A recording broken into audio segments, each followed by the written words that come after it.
Muito bom dia, minha gente querida. Graça e paz de Jesus a todos.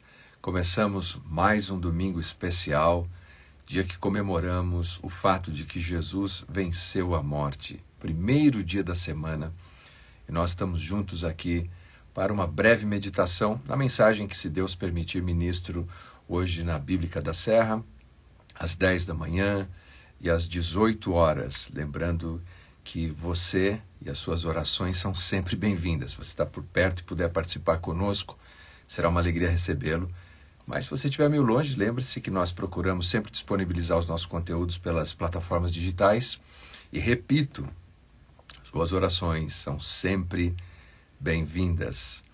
Hoje, o texto que eu quero compartilhar com vocês brevemente se encontra no Evangelho de Mateus, capítulo 26, versículos 26 a 28. A palavra de Deus diz assim, texto muito conhecido. Enquanto comiam, tomou Jesus um pão e, abençoando-o, o partiu e o deu aos discípulos, dizendo: Tomai, comei, isto é o meu corpo. A seguir, tomou um cálice e, tendo dado graças, o deu aos discípulos, dizendo: Bebei dele todos, porque isto é o meu sangue, o sangue da nova aliança, derramado em favor de muitos para a remissão de pecados. Nós temos meditado nesse mês sobre a Páscoa, o seu significado e qual é a relação da Páscoa com a ceia do Senhor. É isso que nós vamos meditar hoje. E antes da sequência, deixa-me ver aqui. Ô Letícia, Deus te abençoe, minha irmã. Ótimo domingo para você também, viu? Dia abençoado. Obrigado pela sua mensagem aqui. Então considere o seguinte, quando nós falamos da ceia do Senhor, ou da Santa Ceia, nós temos vários títulos. Veja só, algumas referências com nomes diferentes ao mesmo evento. A Ceia do Senhor, está em 1 Coríntios, capítulo 11, versículos de 20 ao 26, está implícito esse título. Um título pouco usado na comunidade evangelical, Eucaristia, mas que vem literalmente do grego Eucaristos, que significa dar graças. Jesus deu graças naquele dia, e daí a expressão. Santa Ceia, pressupõe-se essa exclusividade, essa singularidade da ceia do Senhor. Paulo discute isso na sua primeira carta aos Coríntios, capítulo 10 e capítulo 11, mostrando que eles deveriam tratar a ceia do Senhor com um respeito, com uma singeleza e com a virtude que ela merece. E não apenas tratar como se fosse um encontrão onde as pessoas comem, bebem e se fartam, porque naquela altura da história da igreja, eles haviam, especialmente no mundo gentílico, fundido a ceia do Senhor com outras ceias e celebrações que eles tinham ali e cometiam uma grande infração, punindo os mais pobres, punindo escravos, e os mais abastados chegavam antes, comiam tudo, bebiam tudo, e o aspecto litúrgico, simbólico mais importante da ceia era completamente esquecido. E também a ceia chamada de comunhão. Na primeira carta de Paulo aos Coríntios, capítulo 10, versículos 16 e 17, Paulo descreve o contraste que participar do cálice, da ceia do Senhor, é a comunhão. A ceia, evidentemente, ela é central na mensagem cristã. Do ponto de vista da narrativa, é um dos eventos presente em todos os evangelhos. Mateus, Marcos, Lucas, João, todos eles. E você sabe, os evangelistas às vezes não citam os mesmos episódios, mesmo quando falamos dos evangelistas sinóticos, que é Mateus, Marcos e Lucas, que costumam descrever os mesmos eventos a partir de detalhes e perspectivas ligeiramente diferentes. Mas, por exemplo, nós sabemos que Mateus tem genealogia e Marcos não tem genealogia alguma. Lucas conta, por exemplo, a história de como os pastores foram visitados por anjos no alto da colina, mas Marcos sequer faz qualquer referência ao que nós conhecemos como natividade. Assim, o fato de todos eles repetirem, inclusive João, que alguns chamam de evangelho complementar, todos eles citam a ceia do Senhor. Isso nos mostra a importância da ceia no contexto da narrativa dos evangelhos. Deixa-me ver aqui, entrou um recadinho. Ô Gilvan, Pinda, gosto de Pinda, sempre que posso dou uma passadinha por aí. Deus abençoe você, viu? Um dia maravilhoso nesse domingo, obrigado pela sua mensagem. Então nós vemos que a ceia do Senhor é extremamente importante. Todos os evangelistas apresentam a ceia. E claro que depois disso ela vai ter desdobramentos não apenas histórico-narrativo, mas doutrinário nas epístolas apostólicas. Deixa-me ver aqui. Obrigado, irmã Cida. Sim, é hoje mesmo dia. Obrigado. Suas orações são muito bem-vindas, viu? Deus te abençoe. Paulo, meu querido, Deus te abençoe. Paz e muita saúde para você. Johnny's Rocks, bom dia para você, querido. Obrigado por estar aqui mais uma vez. Continuando, então, a nossa meditação. Quando é que Jesus institui a ceia? E aí é que ela se entrelaça com a Páscoa judaica. Jesus, ele ressignifica a ceia pascal. Reunido com seus discípulos, ele apanha 2 dos elementos da ceia, o pão e o cálice, o sumo da uva, o vinho, e Jesus vai agora aplicar uma ressignificação desses elementos. Nós sabemos o seguinte: evidentemente fica aqui primeiro um conceito de que a ceia é comunhão, como Paulo citou na carta aos Coríntios no capítulo 10. Mas quando Jesus diz, isto é o meu corpo, tomai, comei, no plural, quer dizer, todos eles deveriam participar do corpo de Cristo. Quando Jesus fala do sumo da uva, do vinho, e ele diz assim, tomou o cálice, tendo dado graças, deu aos discípulos e diz, bebei dele todos. Há, sem dúvida alguma aqui, uma abordagem fortemente comunitária, como já é previsto na Páscoa antiga, em que todo israelita deveria comer o cordeiro com seus familiares. Se fosse um cordeiro muito grande, ele deveria chamar os seus vizinhos. A ideia é de comunhão. E quando nós pensamos aqui na maneira que Jesus ressignificou o pão, um pão sem fermento, como nós sabemos, é o matzah. O que significa isso? Qual é o sentido de um pão sem fermento? Deixa-me ver aqui. Muito obrigado pela mensagem, Gil. Deus te abençoe, viu? Obrigado. As orações são sempre bem-vindas. Aline, bom dia. Obrigado pelos votos também. Pão sem fermento. Vocês são gente muito querida, muito gentis. Obrigado. O pão sem fermento. Porque nós sabemos da história do Êxodo que, primeiro, eles deveriam comer apressadamente, sem esperar que o fermento levedasse aquela massa, porque Deus estava entrando na história e agora eles receberiam a redenção deles e existia uma pressa para deixar o Egito. E esse paralelo de pressa para deixar o Egito quando Deus se apresenta como Redentor tem um paralelo importante para nós. Nenhum de nós deveria jamais ficar flertando com o mundo. Pensa, não, uma hora eu deixo isso.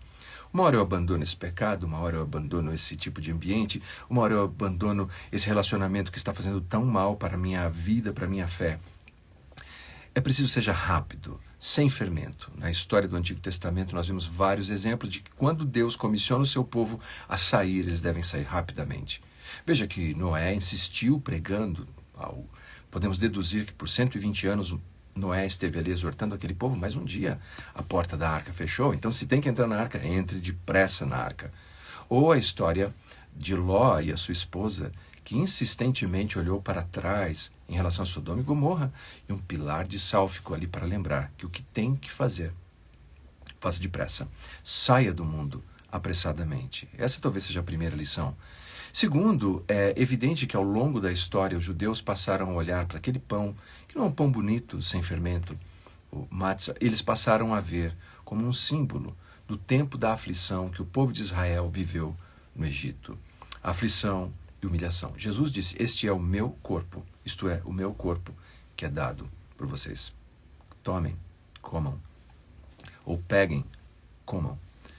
Significa que Jesus tomava sobre si as aflições, tomava sobre si a humilhação para nos resgatar. Denis, obrigado pela sua mensagem, muito obrigado, Deus te abençoe, viu? Obrigado pelo carinho. Jesus tomou sobre si, assim como no passado Israel viveu a sua experiência de dor, de humilhação e de aflição, Jesus tomava sobre si. É por isso que quando olhamos essa descrição, nós vemos que, evidentemente, Jesus está nos convidando a uma koinonia. Isto é o meu corpo, que é dado por vós.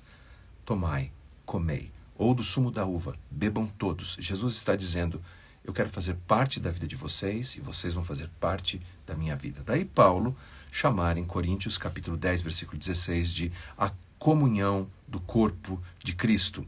Mas em Filipenses 3, 10 e 11, Paulo usa o mesmo conceito, comunhão, e a palavra é koinonia no grego, participante, algo que nós fazemos uma parte íntima, profundamente relacionados. Ele associa também a ressurreição de Cristo e aos sofrimentos de Cristo. Em outras palavras, Jesus tomou sobre si o nosso sofrimento ao ir para a cruz e nos livrar, entregando o seu corpo, derramando o seu sangue. Mas, por outro lado, quando eu e você somos associados com Cristo, nós devemos estar prontos a sofrermos com Ele. O nosso sofrimento é de outra natureza. O nosso sofrimento é porque sofreremos preconceito por termos fé em Jesus, porque não seremos aceitos em muitos ambientes, porque as pessoas não vão entender porque desejamos tanto obedecer a Jesus apesar dos nossos instintos animalescos, porque nós vamos querer lutar contra o pecado, porque nós não vamos aceitar tudo que a sociedade tenta impor sobre nós por uma única razão, porque temos comunhão com Cristo. E assim nos associamos aos seus sofrimentos. Primeira carta de Pedro, capítulo 4, versículo 13.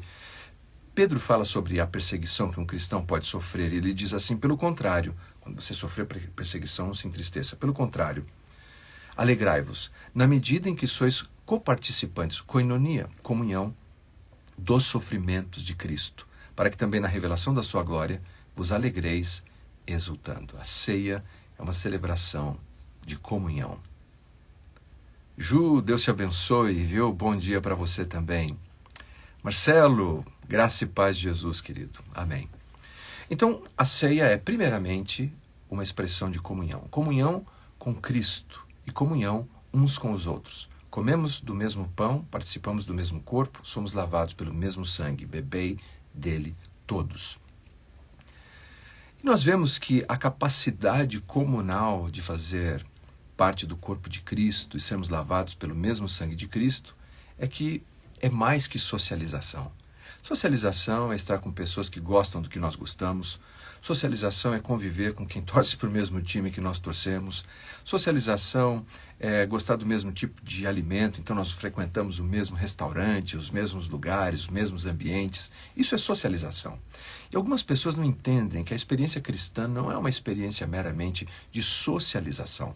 Socialização nós podemos ter num clube, numa associação esportiva.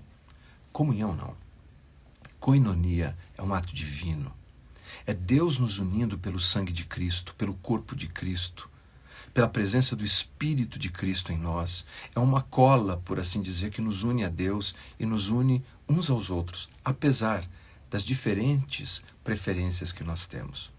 É por isso, e talvez só por isso, que entre os discípulos de Jesus fosse possível ter Mateus Levi, coletor de impostos, e do outro lado, Simão, que era um zelote, membro de um partido que desejava tomar o poder à força.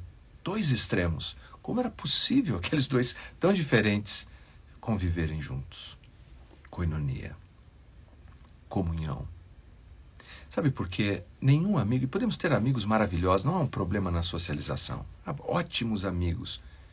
Mas estes amigos com quem temos apenas socialização e não temos comunhão, eles não poderão orar por nós.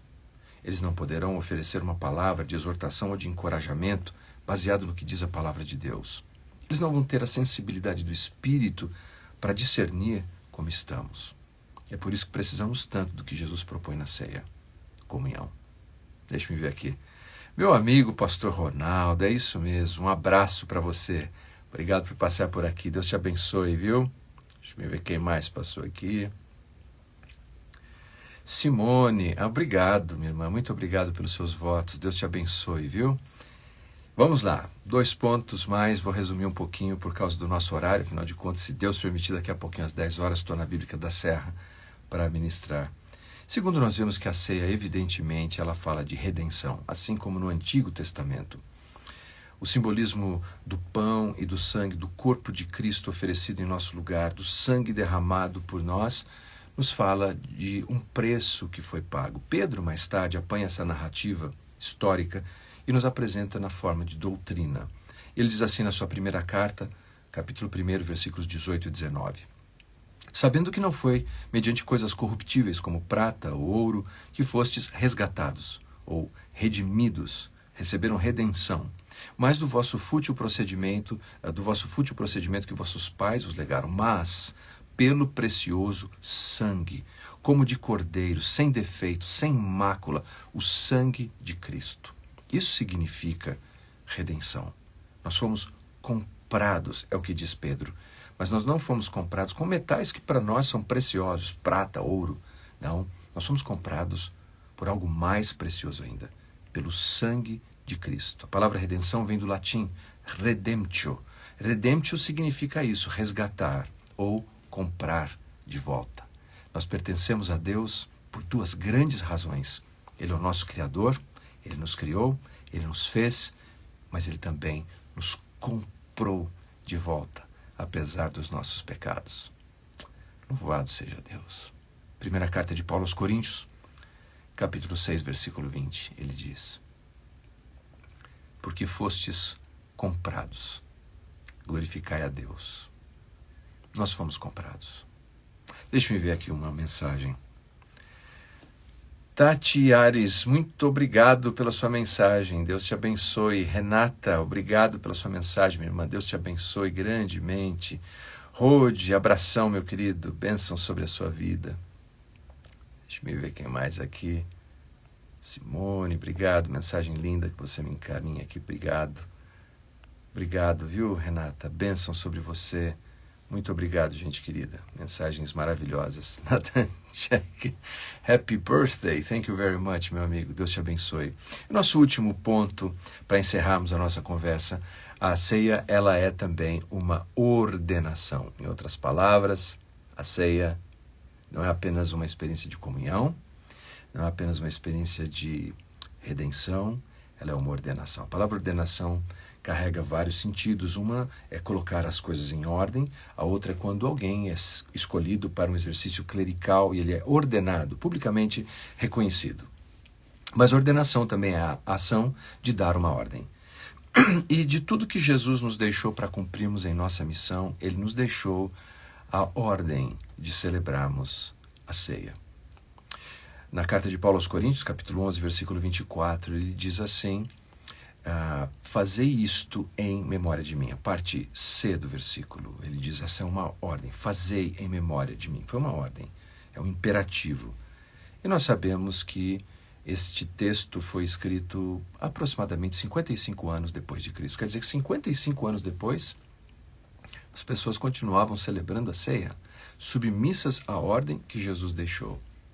O Evangelho de Lucas foi escrito por volta do ano 60, talvez 65, quer dizer que depois desse tempo todo, as pessoas continuavam celebrando a ceia de Cristo. E aqui estamos nós, 2000 anos depois, e continuamos celebrando a mesma ceia. Porque talvez nos submetermos, como disse Lucas, registrou Lucas em 22:19 do seu Evangelho, a ordem, a instrução, fazei em memória de mim. Seja uma oportunidade de colocarmos em prática o espírito de obediência, de obedecermos a Deus, de seguirmos a sua orientação para a nossa vida. Gente querida, eu vou encerrar aqui. Agradeço demais pelas mensagens. Elisa, obrigado pela mensagem. Um dia lindo para você também. E que o Senhor abençoe cada um de vocês. Obrigado por esse tempo, por essa prosa breve. Que seja o seu domingo muito abençoado.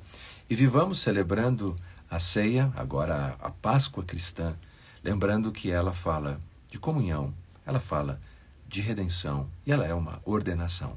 Nós temos que continuar perpetuando e nos lembrando quem é Jesus e o que ele fez por nós. Forte abraço a todos. Deus abençoe.